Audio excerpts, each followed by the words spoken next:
Hello, Nick Hudson here. I want to talk to you about Charlie and the Chocolate Factory. This is currently touring the UK.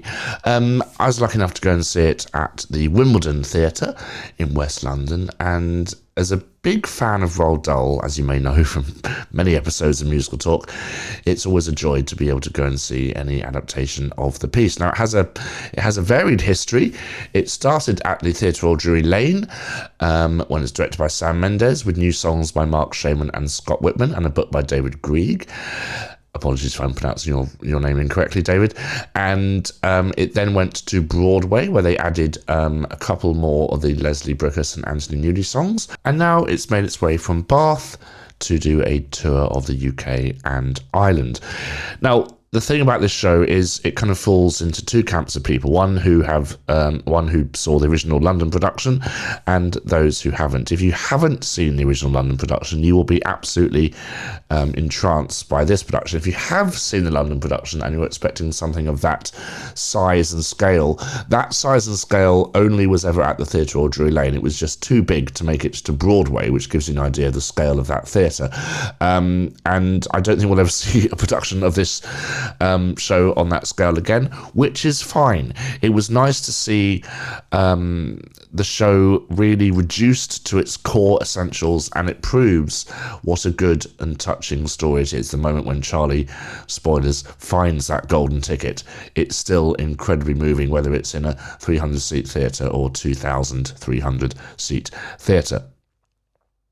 The songs by Mark Shaman and Scott Whitman I always think are wonderful.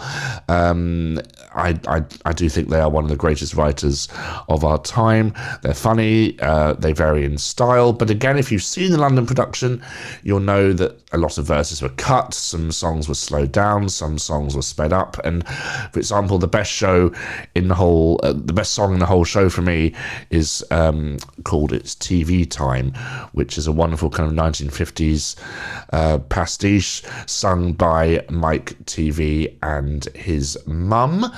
That was severely chopped up for this production, and I was a bit sad to not hear that full song, but that again comes to knowledge I have of the original production.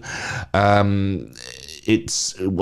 song didn't even make it to Broadway. They replaced it with another song, which I don't think worked as well, but they don't have If Your Father Were Here, Your Mother Here, whatever it's called, which is always weird because it was like one of them had died, so I'm glad they've cut that.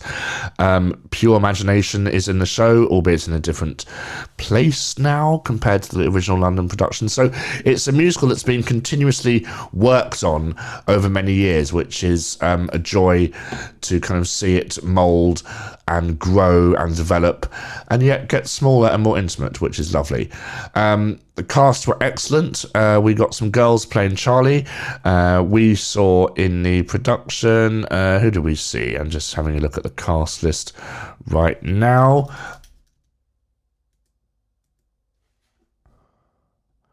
We saw Amelia Minto play Charlie. She was Scottish, I think, which was wonderful.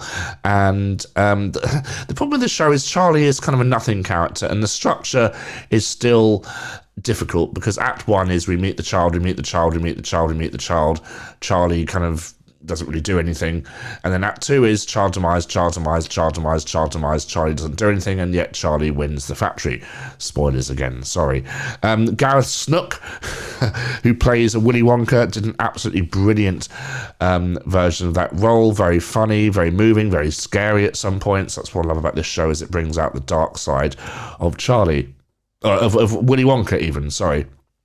And a cool thing this show did, which I wish I could have seen better, and I don't know if this comes from the direction or whether it comes from the various venues that it's doing, is that they had projections on the stage. So when you had the river scene, for example, there were obviously, I could just about see them, but there were obviously kind of rainbows and things being projected on the stage.